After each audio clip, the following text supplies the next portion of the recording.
Well, hi there, Winning Ways fans, and welcome to an Easter Monday show of Winning Ways, where Kevin and I are going to be chatting to you about everything Dubai and certainly the big racing that's been going on. But you guys had your first evening in the studio here, Friday evening. How was it? Absolutely fantastic, James. I must say, Raymond and Simulation, they were just the two of them here, and everything went just according to plan. And the best news about everything was the feedback we got back from the public, from the staffs, from trainers. They were coming into the office just to see how this. They couldn't work out that the staffs left their boardroom. They got them out the boardroom, believe it or not. And I'm going to mention his name too. Dirk even said. Dirk came and gave us a thumbs up. He said they just couldn't believe what. First time he's spoken this year. To me, at least to me. But since I stopped riding, not this year. So the feedback was fantastic, and everything just went smooth. And looking forward to champion season, as you said earlier on. It's just going to be fantastic with interviews, guest speakers. The July gallops, there's just going to be so much on offer. It's just going to be fantastic. Well done to Gold Circle, Raymond Rogers, and that whole production team for what they've put together. Well, I think that everyone's enjoying what we're showing now, and it's only going to grow from here. As you say, champion season is going to be fantastic. But just talking about the season, we finished off Dubai with a bang, and we'll talk about Dubai and your call. We'll talk about all the racing and that. It was a fabulous couple of days there. Escaped the chickens and had a lovely time. You got away from all the chickens. Yeah, there's enough there. The chicken run. It's more chickens than horses there. Yeah, no, there's no doubt. that place of Mike's, he's got these chickens. They're unbelievable. You know, the rooster runs the show. He sits with his missus, and he has 3 concubines sitting the other side. Then and when he wants to go and produce a few eggs for the stable, they go and produce them. And Trev, did you see the plastic cat? Oh, yeah. I started stroking it one day. It looks so real. You're not the only one. Yeah. There were a few that fell for it. Yeah. Oh, what a lovely kitty. Yeah. they actually put that cat by the feed room to stop all the pigeons coming in and stealing the chicken's food. Exactly. Yeah, so exactly. fantastic. Very clever. Good innovation from Trevor Brown. Yeah, Trevor Brown as usual, in fine shape, and they were all there. Paul Devlin, the whole lot. We had a wonderful time, absolutely wonderful time. But I must start on a bit of the rugby. I hear that the Sharks ended up winning, which was Sharks won, lost a player earlier on, 26-7 up. They went 28-26 down, and they ended up destroying them 63-odd. Great performance from the Dupree brothers. As I said, Jean-Luc, fantastic player, strong. He's in the Springbok side, I'm telling you, without even a doubt. His brother scored, I think, 33 points, 100% record of all the penalties and conversions. And your little guy at the back, Kerwin Bosch, I thought he had a great game. Very nifty, very good, great player, and I think he deserves a call-up. Well, he'll end up, I think, Springbok fly half sometime down the line. He's still young, but he's got a great rugby brain. He's Pat Lambie. They ruined Pat Lambie by playing him at the back. He had to be in the fly-half position. He read the game so beautifully. Yeah. And just talking about great feats of sportsmanship, Ian Poulter winning the Houston, I thought was unbelievable, because he needed to win it to get a ticket into the Masters, and he is desperate to play in the Masters. Yeah, they all are, James. As you know, the guys, the Masters is like riding in the July or the Met or the Summer Cup. It's a jockey's dream, never mind winning it, just to get a ride and to get to the Masters. And he hasn't won for 6 years, so great feat. You know, you're taking on Jordan Spieth, you're taking on the top guys. And he was in front, and he had to play his socks off. They all came at him. There was a youngster that got in the playoff with him, and he ended up beating. I think his name was Hostler. Hostler, I think. Yeah, Hostler. He was a horse boy from Texas, and that's where they're playing. Texas, who's no. Texas. But when you look at Ian Poulter, not everybody's cup of tea, and I must say that I've never really been a fan of his. But what I like about him is that if you know his background, and I started looking up about him, he came from the pro shop. He was like a caddy and the guy who helped around the pro shop. He hasn't had that education that a lot of these young guys have had, where they go to university and they get the best coaching and this and that and the other. He learned golf on the golf course. Learned it the hard way. And he is passionate about it and really wanted to play in the Masters, and he knew he's got to win. So he's got to beat 100. His first Masters ever? No, he's played before, but he knew that he wasn't going to be there next week. That'll kill him. This week, if he didn't win. And I know last week he had a chance of winning and they blew it. But this week he put his head down. And I think it's just unbelievable. It's one of those great stories when a guy really wants to do something and is able to do it. And he's achieved it. Yeah, and achieved it. Well done to Ian Poulter. Yeah. Anyway, we're going to move on. We've got a big show. We're going to be looking at a lot of racing. And we're going to start with our 3 to follow.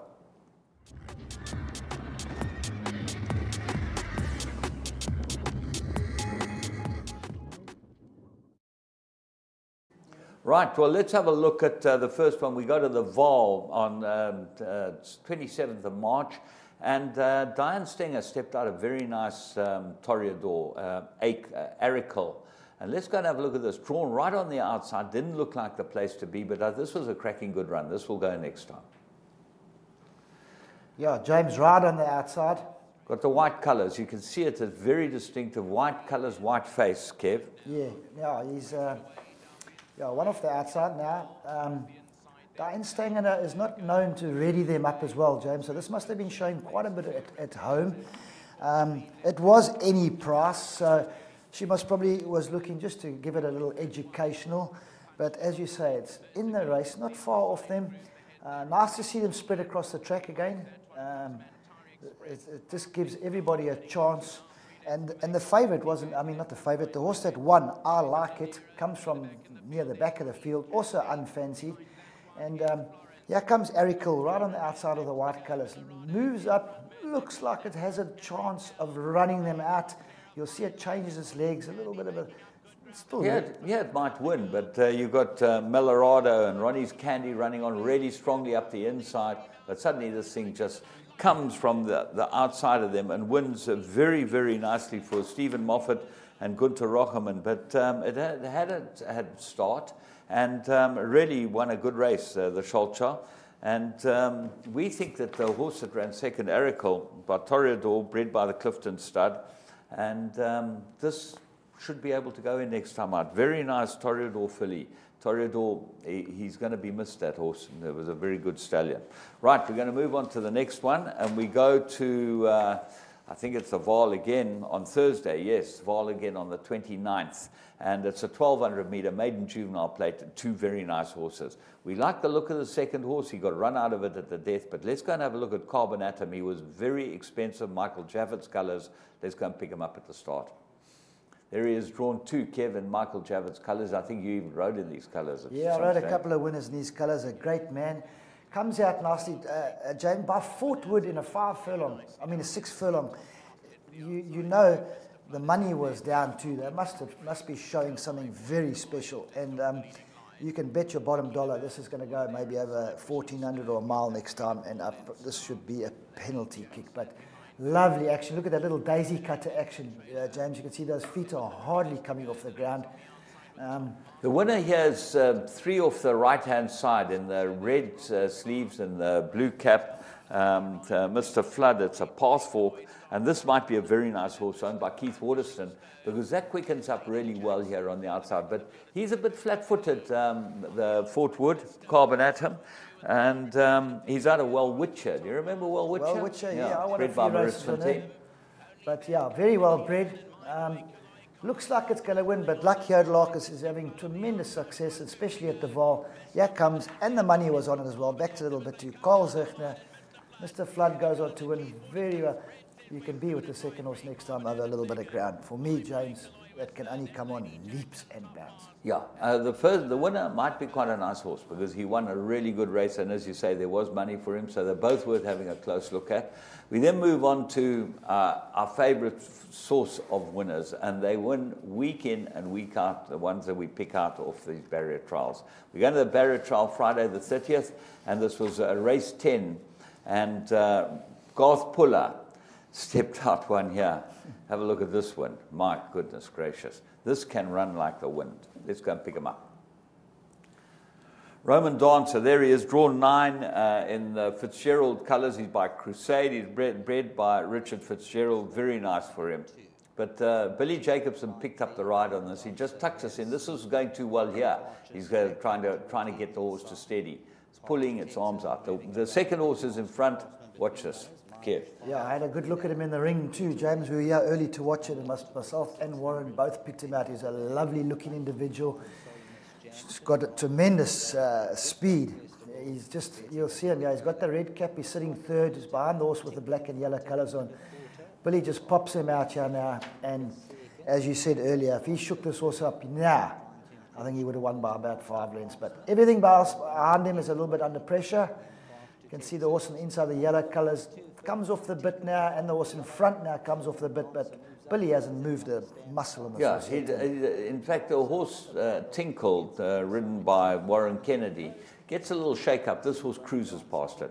And pretty good time, not even extended. I think this, look at it pulling up. He just wants to go, this horse. This is a very, very nice horse indeed.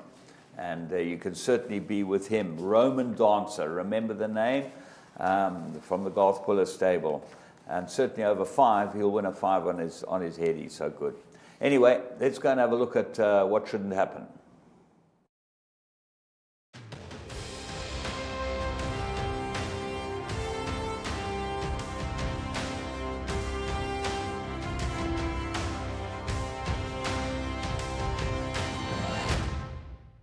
Yeah, Dele Alli learned to kick a ball from that horse. But we'll have a new, this shouldn't happen next week because, you know, Easter weekend, very tough to find these things. Everyone's on the internet and it's impossible to find new footage. But we will find for next week, so let's go and have a look at the plum of the week.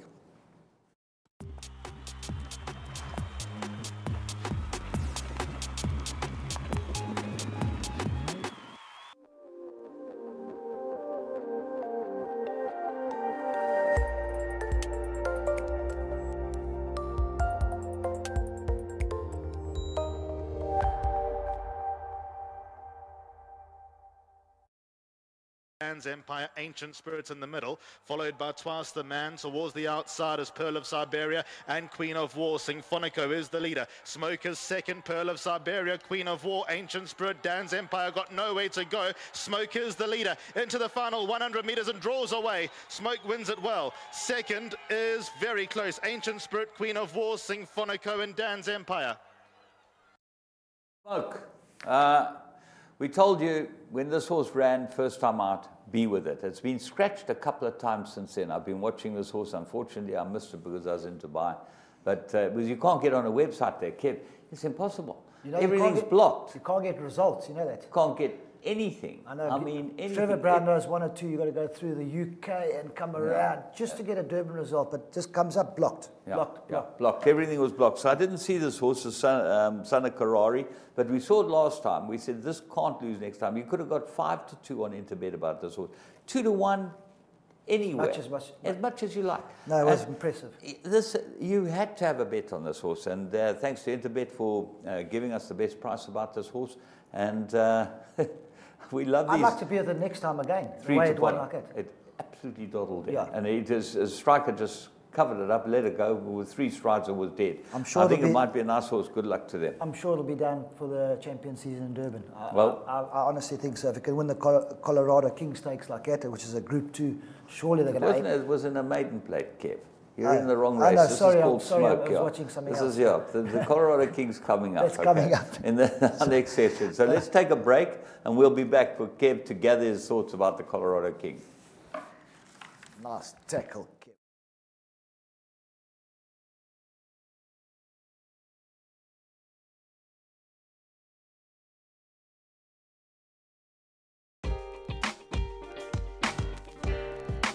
Well, the key features for me are I play a lot of soccer 10s, soccer 6s, and soccer 4s on the tote. And the key feature for me is that I can follow online the payouts as the soccer matches are going and see exactly where I stand. And if I see I'm winning a lot of money, I can always back the other team to cover myself as well. So even if I don't catch the soccer 10, I can still make money from it if I'm in a position where it's paying a lot of money. So that is the key thing for me, that I follow the in-play prices and payouts as they go.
Right, well, obviously big racing at Turfentine, and we're going to be talking about that and whatever's going on in the world at the moment. But quite an interesting racing, because we started off with the Colorado King Stakes, which is a Group 2, and obviously there are a lot of horses looking to get ready for the champion season. And Coral Fever, Robbie Sage, and our man Colin Bird and Sriska, they won it, and really a deserving winner. This is a very, very nice son of Jubpot. He's been a very good horse to them, and he won a really good race. Let's go and pick him up at the 600. The black cap at the outside of Wind Chill. Then comes French Navy, the white face, and that's got about 5 to make up. Coral Fever and Social Order 600 metres out. Fort Ember, Finn Shatton. Abashiri's asked to run in third, but he's only a length away. Then comes Girl on the Run. Wind Chill's travelling quite well. Tumbalung. Then comes Coral Fever, who's gaining some ground. Social Order and French Navy into the last 300 metres. Still Fort Ember in the blue sleeves and cap. Second place is Coral Fever. Wind Chill all the while going about her business. Then comes Abashiri. Finn Shatton was next. Now Coral Fever makes his presence felt from Fort Ember. Wind Chill, Abashiri and Social Order, but Coral Fever is carrying too many guns, and Coral Fever won. Second goes to Fort Ember. Then came Social Order and Wind Chill. Well, there you go. Robbie Sage and Muzieni teamed up on the son of Judpot, bred by the Ascot stud. It was only 130,000 Rand this, and obviously sales month coming. You know, we start off with, we're going to Inglis first. They've got the Easter sale there this week. Mike de Kock and the team are all going there. And then the big sales coming up later in South Africa. So that's where you find these horses. Coral Fever won a good race. He came from Stone Last. Stone Last. Only 9 runners, James. A lot of horses there. I mean, there's some good names there. Fort Amber, Abashiri, Girl on the Run. A little bit of scrimmaging at the 400-metre mark on top of each other, but came from last, mowed them down, won a very good race. Absolutely no doubt about the best horse in the race, and certainly he goes well over this type of trip, this horse. And I would think that it'd be a horse that probably stamped his entry into the July on that. I would say Robbie Sage is no mug. He's aiming him at something, and he's doing the baby steps, so he's on his way there. He's got time. Maybe he'll make up for, say, Gilby. Maybe, who knows? We move on from there and see that probably one of the most outrageous and outlandish results you've ever seen in your life was the Senior Santa Stakes Grade 2. And the Gorgon Terzi, obviously another one of this conveyor belt of decent Zimbabwe trainers come into town. This horse has run everywhere, and suddenly popped up in the Senior Santa Stakes. He's off a mirror rating of 96. He had 52 on his back. Jared Penny picked up the ride. Let's go and pick him up at the 600. Her way closer. Champagne Hayes switched off about 6 lengths adrift. Then comes Safe Harbour, Tandava. Out after those, we find Talk to the Stars. And then comes Matador Man racing towards the rear with Professor Brian. 500 metres left to go. Arabian Beat, Wonder Wall. Graduation Day, Sir David Baird. Then comes Just As I Said, Rocky Valley, Rommy's Boy. Then comes Wrecking Ball, bang in the middle in the purple cap. And they all charging for the line into the final 250 metres. Pure Blonde, Wonder Wall, Sir David Baird, Graduation Day. Then comes Just As I Said, and Tandava, and the Yellow Bleakers is running on strongly with Green Pepper. Tandava hits the front. Pure Blonde, Green Pepper, it's Tandava. Tandava did it. Second, Pure Blonde, Green Pepper, Sir David Baird, an absolute cracker. Tandava at any price for Gorgon Terzi.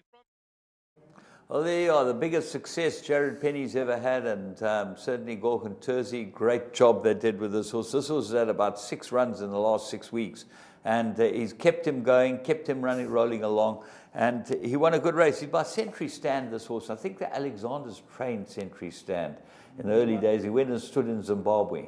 I see that, and James, he was the biggest price in the field, 60-61. He was stuck in amongst a bunch of them, saw a little gap, out came, and poof, race was over. 60-61, Jared Penny, like you say, Green Pepper running on very well. There's another one I think you've got to just keep your eye on. Keep your eye on as well. Yeah, but well done to them. It just shows you in horse racing, even dreams come true.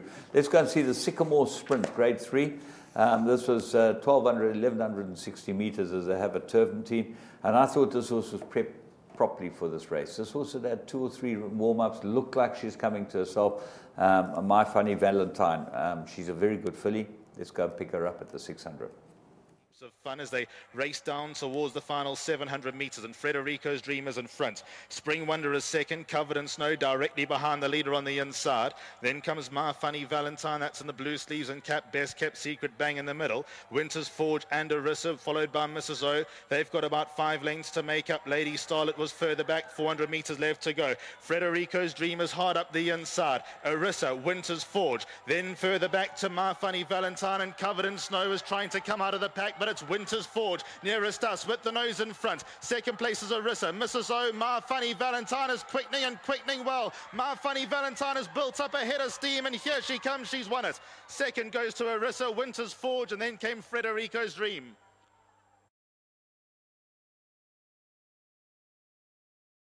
Well, there you go. My Funny Valentine, the Captainelle, out of a mare that Sean Terry trained, Gimme 5. She was pretty useful. And they've got her to a group win, which is fantastic for her because she'll make a broodmare. Michael Leaf, John Costa, Claverflay, and she was bred at Claverflay stud. But a very good win, this filly. If you look at her form, you just see her building towards this race. I think he had a cherry ripe on the way. I think Sean aimed her at this, and credit to Lyle Hewitson. You know, he's riding a feature race winner just about every week. I think he won the King's Cup for Sean last week, last Friday, definitely. And he's riding well, and he's building up a very good relationship with Sean while Samanga has been off. And we've read on the news that Samanga will be coming back soon. I think it's the 7th or this week, or he's is it back. Not Champions Day? I thought it is coming back. Coming back, but he's coming back from an injury, so his riding work. So take him a couple of, but he's going to have to get his head down because Lyle's riding very well, and it's going to be interesting to see. Well, it's great to be in the position of a stable where you have 2 riders of their caliber, both being able to ride for you. I know that Sean's been using Striker a bit. He's been using a few of the guys. Gunter's had a few rides there and that. But when you got Kamalo and Hewitson, you know, and Hewitson's a young kid on the block. He wants to make the most of every opportunity he gets, and I think he is. I think he's a fantastic rider. You know, what interests me is that they have this. Apprentice ridden the most winners, and he's now past Gavlarina. I got 270 odd winners, something like that. But when you look at it, it's quite different from your day, because you arrived at the academy and did your 5 years. The first 2 years you learned to ride a horse. Okay, yeah, he never rode for the first 2 years. We raced twice a week. Yeah, this Lyle arrived at the academy. He'd been winning work riders races, so his 5 years is 2 years in front of yours. So, 100%, and Gavlarina was much the same. But guys like Delpesh and Lloyd and those guys who rode, and Michael Roberts, who rode a fortune of winners in 3 years, basically, their time at the academy, they showed how good they were. It's a little bit unfair. Yeah. But this is the way it is, this is the way it's changing. And I was 13, turning 14 when I went to the academy. These guys are coming to the academy 19, 20, they've done school and everything. They're grown men. I was coming at my time by then. But it's, listen, it is what it is. And I think it's probably a better system. You go back, Kevin, your day, and look at it. You had a whole lot of guys who really were too young to get into the academy. You know, when you get a bit more mature and you know what you want, I think it's got to be an advantage. Definitely, and especially with Lyle. I mean, I rode with his father, and they made him finish school first. So the most important thing was that he finished his schoolwork with 6 distinctions at Kersney, and carried on from there. So well done to Lyle. He's riding well, and give credit where credit's due.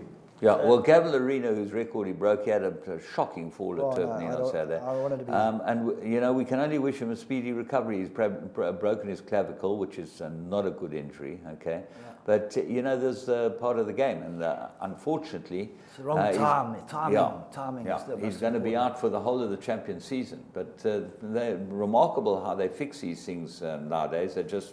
unbelievable. He'll be in the hyperbaric chamber and getting things to speed up. I know Gavin, he's strong-willed, and he's a great rider and a great person. And like you say, we do wish him and his whole family, him a speedy recovery, and his family, our thoughts are with him. Talking about great riders, Jeff Lloyd rode his 100th winner again this season in Australia too. You know Jeff. Yeah, 100 winners. I think he used to ride 100 winners every season when he was here, but he has really set the place a lot in Australia. They love him there. He's a great rider. You can't take anything away from Jeff. He doesn't look a day, well, let me rephrase that. He doesn't ride any different to who he was riding. Yeah, he's got that same style. Bounces a bit. Bounces a little bit, but he learned that from Pat Edry and the boys. But he's getting them home. But reading in the social media and that this could be his last year. What he's going to do is apparently he's going to concentrate on his son, both his kids, and try and educate them into the racing game with a bit of help from him. I'm glad he hasn't said, I want to become a trainer. I mean, it's the hardest thing in the world to do is to become a trainer. And some jockeys think it's easy, but it's not, as you know. And I've worked with trainers, and I had the opportunity of walking into that job. And I refused it because it is not just a thankless job, it's very, very, very difficult to try and keep so many people happy at the same time. Impossible. It's an impossible job. Yeah. Anyway, the point is, if you love horses, it's one of the few jobs that you can do. That's it. If you're not a jockey, can't live without horses, then you're in trouble. Yeah, then you're going to hang yourself. Just talking about trainers, Dale Romans, who's a trainer in America, one of the top boys in America, he's petitioned, 1,500 people have signed the petition to get a fellow trainer his license back, a guy called Rick Dutrow Jr., who was warned off for 10 years he was given because he was found with a prohibited substance. But his biggest crime, Richard Dutrow, was that he said what he thought. He was anti-establishment. He said what he thought. He was up against them, so they gave him 10 years, and he exhausted all his chances and opportunities. But now Dale Romans is trying to get him his license back, and he makes quite a good point. It's quite interesting reading because he was only given one positive in the time that he was training, 11 years. He got one other little infraction. But he was always on the case of the stewards and the people that run racing. You know, he was very outspoken. And they say that they found 3 syringes, full syringes, in his drawer in his stables of his office. And he says that he was set up. Okay, would you leave 3 full syringes? 3 full syringes in the drawer. Anyway, that was it's amazing that why he was so unpopular. This guy was because he came out. He trained a horse called Big Brown to win the Kentucky Derby. Correct, yeah. Okay, he came out and he said, telling you, I gave the horse steroids, and everyone gives their horses steroids. And that was the start of the anti-steroids movement, because he was the first person that said, I gave this horse steroids. And if I hadn't given the horse steroids, I wouldn't have been on the same page as everyone else. So he ended up being... ruffled the feathers. Yeah, he ended up being in trouble, but interesting that another trainer would start a petition to get an opposition to come in. Normally they try to bury the guy. Yeah. Talking about Sheikh, Sheikh Khalifa, you rode for him. Yes, he had a big win in Australia. Big win in Australia. I actually watched the race as well. And it's nice to see those colours. You see a lot of those colours around now, which is it's not like it used to be. It used to be just with Mark de Kock. Now Sean Terry's got a few there in Australia, England. You see them all the time, but yeah, he puts his money down. High Chaparral had his 21st Group 1 winner was this filly called Hayam, and she's going for the Australian Oaks. Just talking about Australia, because this, I think, is the best news I've ever heard as far as purchasing horses in Australia is concerned. You know, we've been lucky. We've been able to buy the Uncle Mo's, the High Chaparrals from Australia because they don't like them. They're too stamina orientated. They just don't like them. Yeah, they don't like them. The best son of Galileo in the last 2 years is a horse called Churchill. He beat everything. He's going to shuttle to Australia. And the Australians will sit there and not buy them. Yeah. So we, the South Africans, will be able to buy them. Fantastic. You're buying these horses at less than the service fee. Yeah, that's the trick part about it. So amazing. So that's the story as far as that's concerned.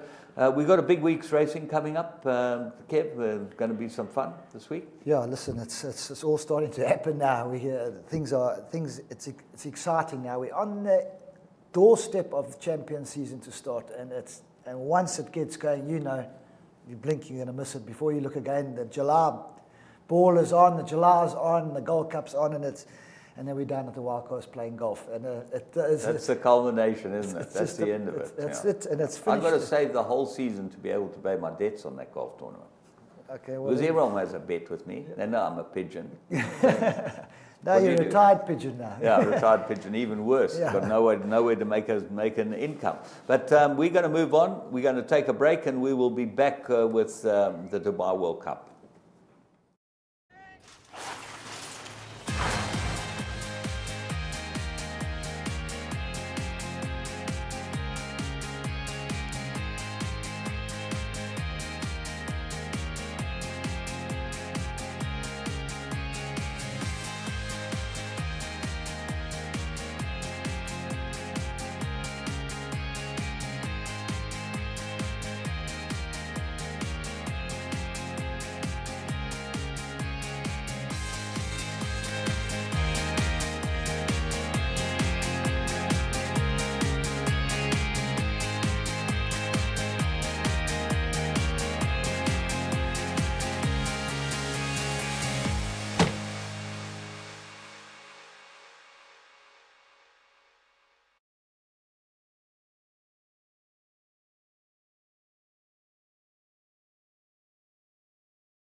Right, I think we're going to get the SA Racing app off there, and we got back to me.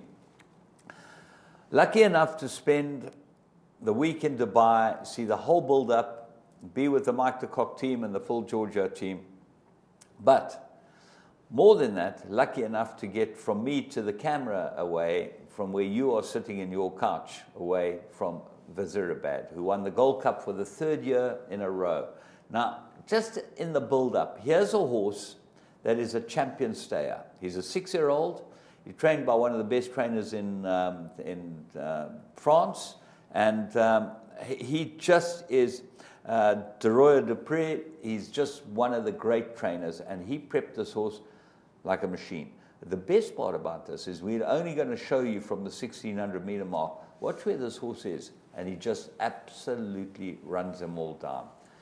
Vazirabad, I think one of the best stayers I've ever seen since Yates. Let's go and pick him up at the 1600. Then came Parvis over on the inside. Next of all, El Sahem with Sheikh Zayed Road in the white and red down on the fence from Rare Rhythm, the white cap. Next of all is Natural Scenery for Zerabad, is back 4th from last. Prince of Aaron Jansoon. And last of all is Run Time. Down the back of the course they go inside 1,200 metres left to run, and Frontiers Man's made all so far. Out by a length over Red Galileo in second. A gap of 5 or 6 lengths away to Big Orange. Lost Barbados travels okay the fence, followed then by Gold Star. Dalla Harold over on the rails from Parvis Torsador. Next of all is Sheikh Zayed Road. El Sahem for South Africa up on the outside. Then Rare Rhythm. They were followed by Natural Scenery. The Zerabad still a long way off them from Prince of Aaron Jansoon. And back at the tail is Run Time as they come down towards the top of the straight. Frontiers Man shows the way. Red Galileo goes up to its bridle now at the top of the lane. They're still 6 lengths in front of Lost Barbados and Big Orange. Now Gold Star makes us move from Dal Harold. They were followed by Rare Rhythm around the outside with Elsa Hammer. Parvis getting into the clear. Sheikh Zayed Road. Vazirabad's got a stack of ground to make up. Into the straight. Frontiers Man the leader. Red Galileo about a length away. They were followed by Gold Star out of the middle. Now Rare Rhythm. Vazirabad begin to chime in. They come with great runs. The leader is Frontiers Man, but Vazirabad looking to be the only horse to win 3 times on World Cup night, and it's going to do it. It's raced away Vazirabad. Rare Rhythm, Sheikh Zayed runs on, but a great performance from Vazirabad, an absolute superstar. Vazirabad wins. Second, Sheikh Zayed Road, followed by Rare Rhythm. Close up over on the inside was Frontiers Man, a great run from Parvis. Gold Star, Prince of Aaron. Then Red Galileo, Jansoon. Followed in next of all by... Well, when you see a horse like this, you just get goosebumps. He hits the front too early on him, Christoph, because when he gets the front, he stops. He makes up a lot of ground very quickly, and you see him, he goes through them. He's looking to get there slowly, but the horse just Oh no, like goosebumps is the right word. And you see him at the finish, 3 strides past the post, he ran 5th. Yeah, because in fact, he stopped so quickly when Christoph just stopped riding him. They closed 2 lengths on him. 100%. You know, he'd been running for 3 minutes 20 odd seconds. I think he broke the course record. Yeah, no, he's a stayer of note. I mean, it was, I mean, a sight to behold. And I saw him after the race, and he was sprightly as can be. This horse, like no effort at all. Those good stayers that come from France or from Europe, let's say, as you said, Yates. Yeah. When they're good, they are very good. Well, and he's very good. This is the best since Yates. I haven't seen a stayer like this, and it was fantastic to see him. Christoph always said the problem with him was you get there too quickly because he gives you such a feel. Well, you saw him parked off. You can run back your PVR 10 times and watch this again and again. This is a field of very, very good stayers. You know, there's Frontiersman in it. Sheikh Zayed Road, he's always been there or thereabouts. The Red Galileo, Ben Sareur's runner, he just murders them. So that was a great start to the whole meeting. And then obviously we're going to go on and show you the Group 1s because they're what it's all about. The Group 1 races, there's 5 of them, and we're going to show them from the start. Let's start with the first one, and that is the Alcoz Sprint. Now, this is a bit bittersweet for Charlie Appleby because he had the favorite Blue Point, who I tipped last week as the best bet on the card on the show. I said, this horse will win. And they were very, very confident. They feel he's much better than Jungle Cat. He won on Super Thursday, yeah. He bled, this horse. No, he didn't win on Super Thursday. He got beaten by Urtejal, a short head over 5 furlongs in his warm-up race. Came from miles off. Oh, that's right. That was the week before that. Yeah. Jungle Cat won on Super Thursday. That's right. That's what won on. The horse that won again. Yeah. Now, we might get lucky with this horse, but that's a story for a later day. There's a lot going on with Jungle Cat. But what happened with Blue Point was that he was there. I saw him in the picture. I was watching what was going on at the start. And the next thing, the jockey jumped off. I think it was William Buick. He jumped off, and they had a look, and this horse had blood in both his nostrils. Before the race? Before the race. So obviously he had bled in the canter to the start, and they scratched him, which they would do. That's right. And that laid the door open to Jungle Cat to go and win this race. And Jungle Cat's been an amazing sprinter. He's tough, he's durable, very versatile, but never won a Group 1, and they're dying to win a Group 1 with him. And as I say, watch your space. He beats a horse called Stormy Liberal. Now, what is interesting, there's some very clever guys go to Dubai. One of them is a guy called Pat Cummings. Oh, you know Pat? He was in America, he's now in Hong Kong. Yeah. That is one of the cleverer guys around. Now, I did a podcast for Interbet for this meeting, and I said the best each way bet on the card is Stormy Liberal. And I only said it because Pat Cummings said to me, this is a horse that's under the radar. In fact, him and Melvin, a handicapper, when we had dinner on Thursday night, were discussing the race, and they both agreed, Stormy Liberal, this is a horse, put into all your play. So he was 40 to 1, this horse, Stormy Liberal. Liberal. For picking him out. Well, and he ran second. Well, it's wonderful to be able to interact with people that are this clever. As you know, Kev, you get some fascinating people there some very clever people, like you say. Pat Cummings is so knowledgeable about breeding and racing. You can ask him 10 years ago in the 7th race at Greyville what ran 3rd. No. And he'll tell you what ran 3rd and how it was bred and why and who to la. Well, him and Melvin were absolutely amazing to sit and talk to. They're just listening to these guys chatting, and we're sitting there on the top of the grandstand on Thursday night, and having a lovely time. We all went to bed far too late. I mean, geez, well, that's normal. And then go and eat all Friday lunch and brunch. You had a few brunches. You must have had a few brunches. Anyway, let's go and pick them up at the start. The Alcoz Sprint. And this is obviously the big one on the turf over 1,200 meters. Ready now. Gates are back and they're racing. Magical Memory seemed to stumble a fraction at Barrier Rise. Illustrious led away quickly. Also Stormy Liberal. Over on the inside, Fartnar shows some speed. Left in the middle, Richard's Boy. They were followed by Conquest Tsunami.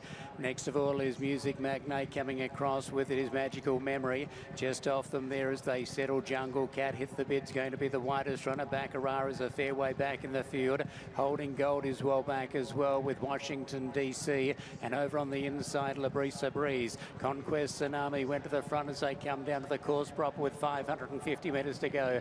Illustrious lad over on the inside. Hit the bid travelling up strongly. They were followed by Magical Memory, then Music Magnate. Out in the middle of the track, Jungle Cat begins to run on. Illustrious lad has gone up and joined Conquest Tsunami with 250 metres to go. Labrisa Breeze over on the inside. Jungle Cat is running on. Conquest Tsunami. Jungle Cat goes to it. Illustrious lad over on the inside. Stormy Liberal is getting through. Jungle Cat has reached the lead. Stormy Liberal coming at it over on the fence, but Jungle Cat in front and takes the old pause. Jungle Cat from Stormy Liberal. Conquest Tsunami. Washington DC ran on. Illustrious lad was close up. They were followed across by Richard's Boy and not far away Fartnar, then Holding Gold. Labrisa Breeze in behind them as they've hit the wire was Baccarat, followed by Music Magnate, and then hit the... And there's Charlie Appleby. He was so excited about this horse. And, you know, our mate there, the farrier, Derek Pope. Derek, he loves this horse to bits. And we've been chatting to him about this horse, Jungle Cat. He's just a super horse. He's by Iftiraj out of a Forest Wildcat mare. He's got such a wonderful pedigree. And, you know, he just is a very, very good sprinter. You can see that for that. You know, you win in Dubai, you've got to be on your top game because they don't go slow and they don't canter sprint there. Yeah. It's flat out, and he gave them start. Yeah, and run them out of it. Absolutely. Came from off them and ran them out of it. Then we go to the Golden Shaheen. Now, this is a dirt horse for the Americans, and the Americans every year come to the game. Now, the horse that was meant to win this was Roy H. Roy H. gave his jockey, Kintasoma, a most unbelievably awful ride. He was all over the bloody place. And it's very interesting to watch this race because Roy H. beat Mind Your Biscuits very easily in the Breeders' Cup, Kev. And Mind Your Biscuits came from way off them. To come from last on this track, impossible. Over this trip, is just absolutely impossible. 6 furlongs on the dirt at Maidan, come from last. Did he must have missed the kick? Missed the break. Yeah. Missed the break. Yeah, once you did. Roy H. was all over the place. The horse that looked like he was going to win it was the grey XY Jet. So the 3 Americans ran first, second, and third. As per normal, this is their game. But watch how the race unfolds. It's fabulous to watch. Let's go and pick them up at the start. Mind Your Biscuits absolutely misses it completely. Racing in the Golden Shaheen and Jordan Sport out wide with My Catch both began very quickly, and so too XY Jet. Just behind them, Matera Sky, Ronaldo the Wizard. They were followed by Roy H, not quickly out, but cruising up on the outside from Wild Dude. And Mind Your Biscuits went back to the tail. About to come off the back in the Golden Shaheen, and Jordan Sport made light work of the outside draw, went straight to the lead. XY Jet in second, followed by Matera Sky. Roy H around the outside of My Catch, a gap away then to Wild Dude, Ronaldo the Wizard, and Mind Your Biscuits. They went 23.52 for the first 400 metres. 500 metres to go, top of the lane. Moving up on the outside, XY Jet puts the pressure on Jordan Sport. Roy H came to the outside. Matera Sky for Japan is battling on well. A gap off to Mind Your Biscuits inside the final 250. XY Jet is the front runner. Roy H having his work to try and get him down the outside. It's XY Jet in front. Coming at him is Roy H. Mind Your Biscuits begins to fly. XY Jet, Roy H. Mind Your Biscuits down the outside. XY Jet, Mind Your Biscuits. Flo got him. Mind Your Biscuits from last takes out the Golden Shaheen from XY Jet, and Roy H. followed by Wild Dude. Next to come across the line is Matera Sky, followed by next in Jordan Sport, then Ronaldo the Wizard. A gap off to My Catch, who runs in. Well, it takes my breath away. You know? It's not possible. Joel Rosario, he's drawn one, which is the best draw. You want to get away. You don't get away, it's the worst draw. He was on the outside. But Stone last turning for home. No, and you know what time they ran? The fastest time ever run at Maidan, 1:10 and a touch, okay? Course record. Yeah, that is mind-blowing, eh? I don't know where I was when that race was. I must have been making tea or something. But well, they went so quick you never saw it. Yeah, I didn't really take note. But now when you take note of that, I mean, you ask anybody who's been in Dubai, you can't sit third and win a race. Yeah. They're coming from last. Well, the favourite, Roy H., couldn't get to XY Jet. Yeah. Okay, and he's beaten XY Jet every time they run. So he couldn't get there. Now, if he couldn't get there, how did this horse win? But he won last year as well. So he obviously loves a bit of sun on the back. And I must say, a big, big up to Declan, Mike's Farrier. He's got a wonderful machine there and that. And he's been helping them work on Mind Your Biscuits the whole week. They're working on his back. He's got that massage machine and it's massage machine and that. The humans use it. Yeah, yeah. And I hope he got a proper present because he deserves it. You know, Declan doesn't care about money. He just loves it. But he loves the game. My goodness gracious, interesting talking to these guys and the way they prep these horses. Well, I know, it's a different ball game. Yeah, yeah, absolutely fantastic. Right, we're going to race 7, which was, this is the Dubai Turf. Now, well, this was an absolutely unbelievable run by Ben Battle. They prepped him for the race. Everything went according to plan, and everything fell into plan. The big danger was going to be the Japanese horse, Near Realism. Well, he ran no type of race at all, and the other 3 Japanese horses ran 2nd, 3rd, and 4th.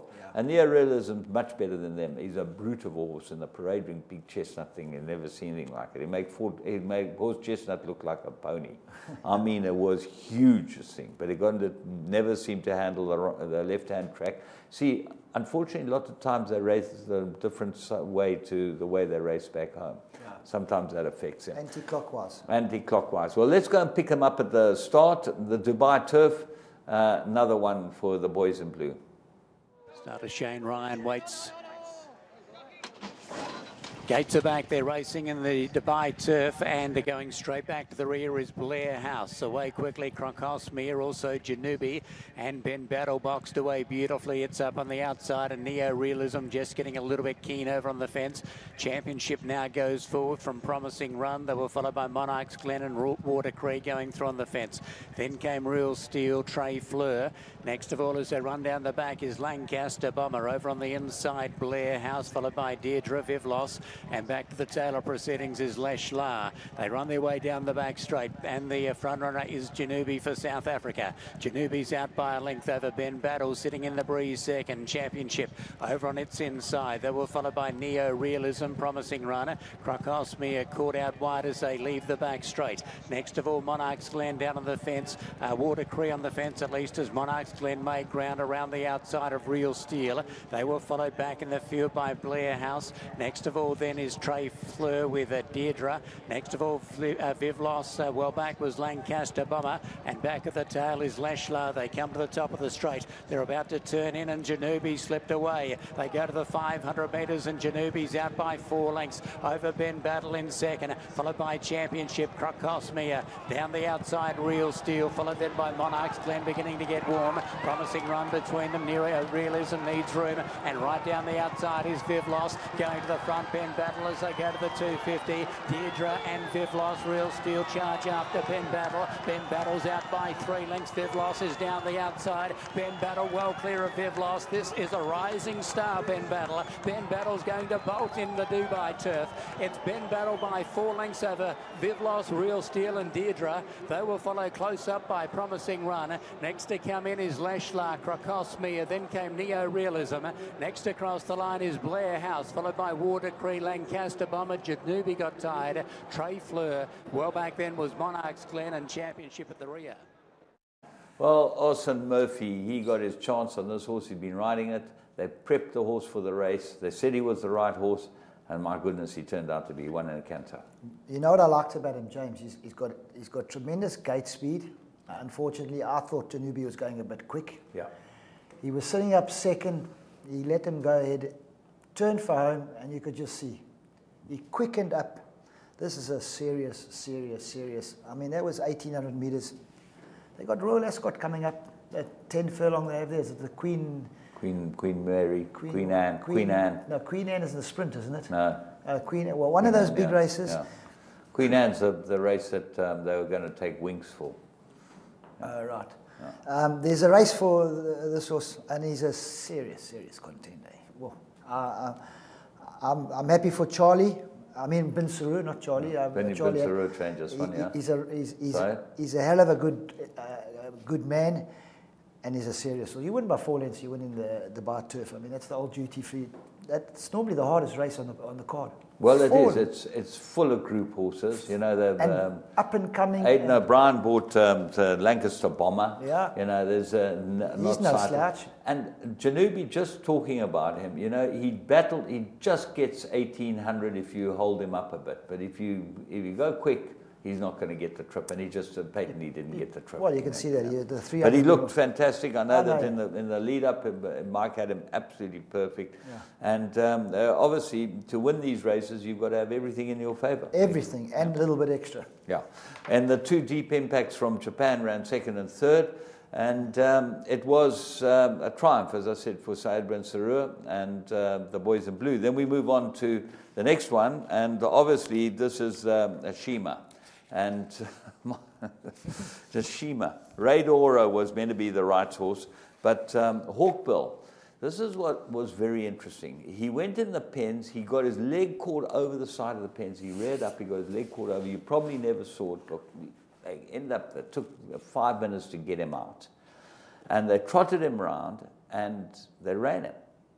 And let me tell you, certainly in this country, he would have been scratched straight away. The starter was the guy was scratched. Europe, they would have pulled him out. They ran him, and he won, and he won a really, really good race. It was a great run, a great win. Poet's Word, I thought, was magnificent in defeat. There was a touch between him and that. But the horse to watch here is Cloth of Stars, which is in 2nd most of the way. I've never seen a horse fight so hard and still run on. He fought the rider like, I mean, it was like it just did not want to do anything that it was told to do. I've never seen a horse fight like this and still run a great race. So it's well worth watching when you watch this race. Have a look at them. We're going to pick them up at the start. Hawkbill, great win, but watch Cloth of Stars. They're set. Gates are back and they're racing. Khalidi was just a little bit slow to move. Idaho began nicely. Hawkbill shows good speed out wide and driving up there too. Cloth of Stars just off them as they settle down. Poet's Word. Idaho's going to surrender the front. It'll slot back into 3rd position. Mozu Kachan over on the inside of Ray Dioro. Up on the outside, the red cap as they leave the straight is Best Solution. They were followed by Saturno Crown. Khalidi's back 2nd to last, and last of all is Desert Encounter. The race towards the back straight, 27.45 was the lead sectional as they go up the side. By the final 1,800 metres they go, and Hawkbill shows the way for William Buick. Out by a length, on his back in 2nd, Cloth of Stars. Up on the outside, 3rd, Poet's Word facing the breeze. Over on the fence next of all is Idaho. It's joined by Best Solution with the red cap, then Rady Oro racing in the clear. Mozuka Chan over on the inside of Saturno Crown. They were followed by Khalidi, and back at the tail is Desert Encounter.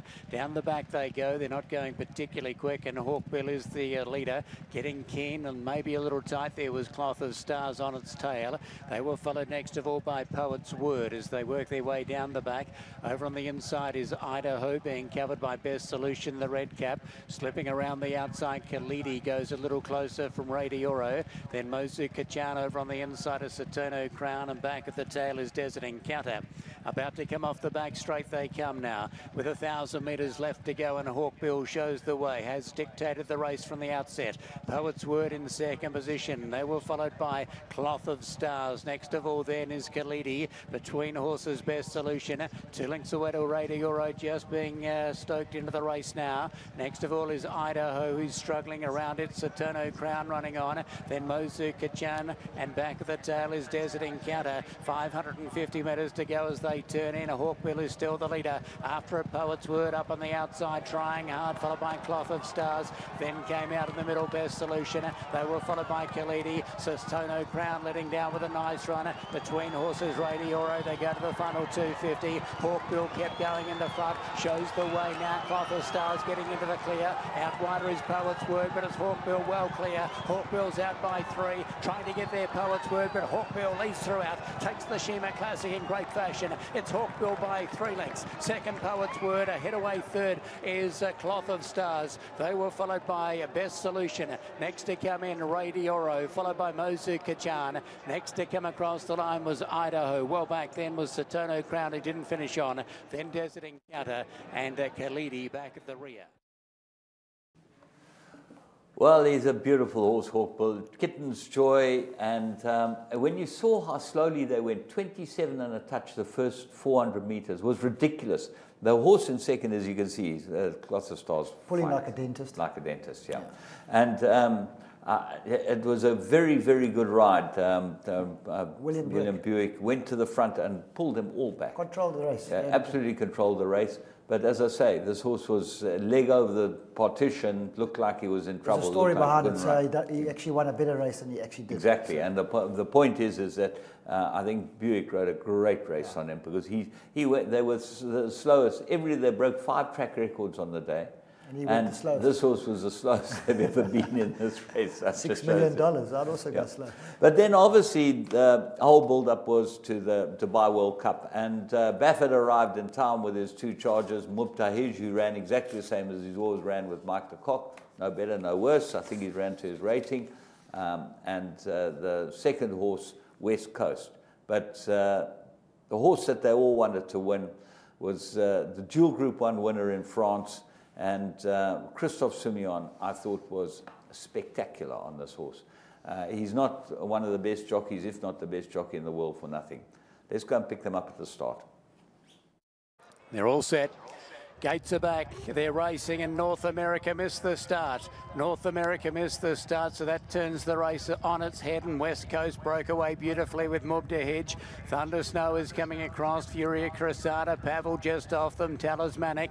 They were followed by Gunavera over on the inside of Wadi.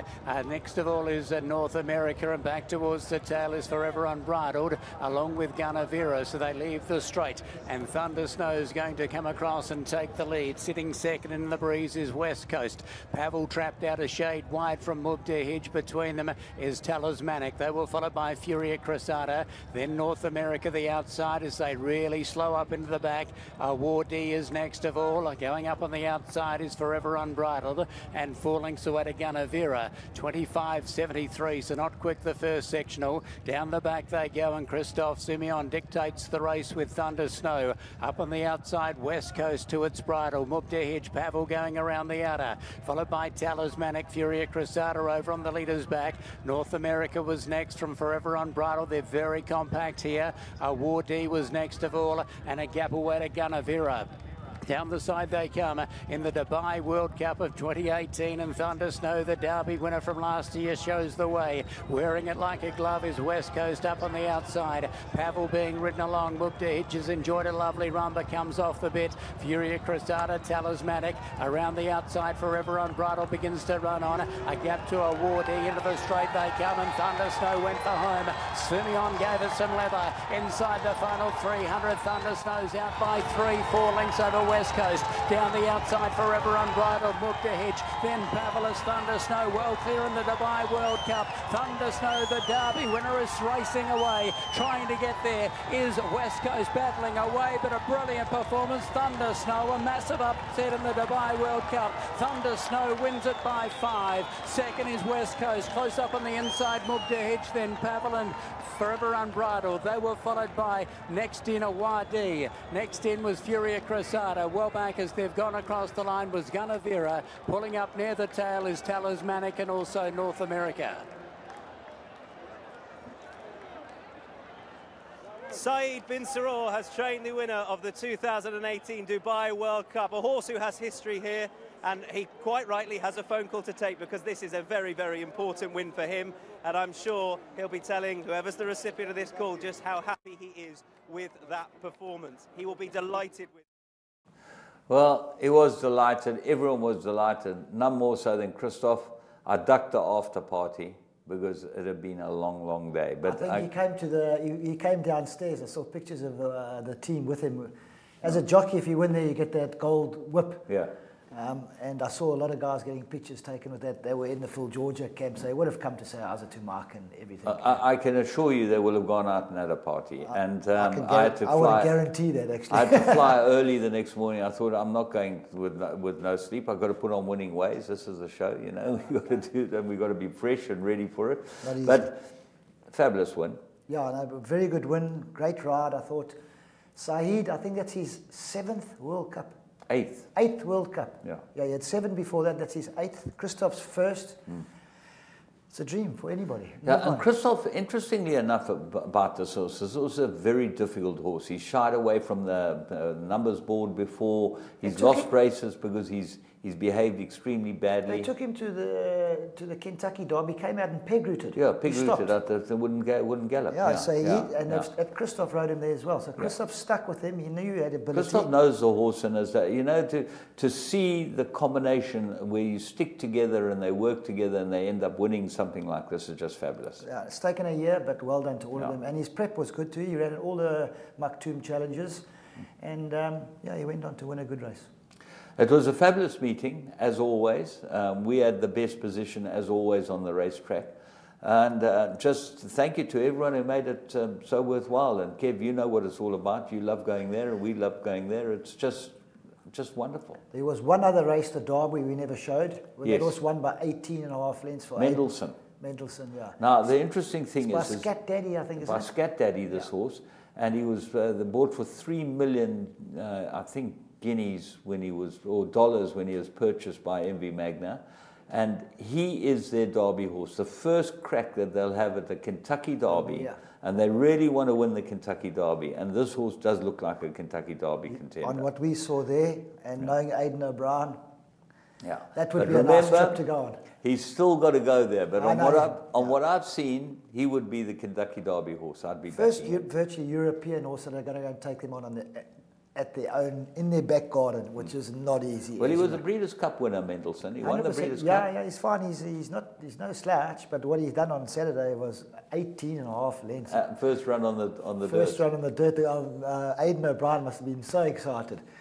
Yeah. Well, that's it. Kev, thank you so much for joining us. Thanks, James. Lovely. Yeah. Been a great show, and we've really enjoyed showing you all this wonderful goings on in Dubai. And if you've never been, put it on your bucket list for next year. It's got to be a race meeting that you cannot miss. The best place to watch racing in the whole world. I've been to major meetings. We never get that close to the horses. Here, we're right next to them. And we loved every minute of it. And thanks to everyone who made it worthwhile and made it work. And thanks to our production crew for putting together such a good show for you. Until next week, from us at Winning Ways, have a good one.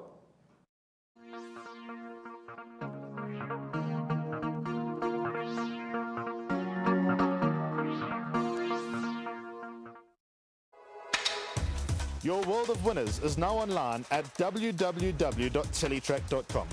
Simply subscribe to log into your account from any mobile device in South Africa and access a wide variety of content from our membership package options. Listen in via a live audio stream, catch live racing locally and internationally, or view a wide variety of Teletrack magazine shows to stay informed and updated on the go at any time. It's never been easier. Go to teletrack.com now.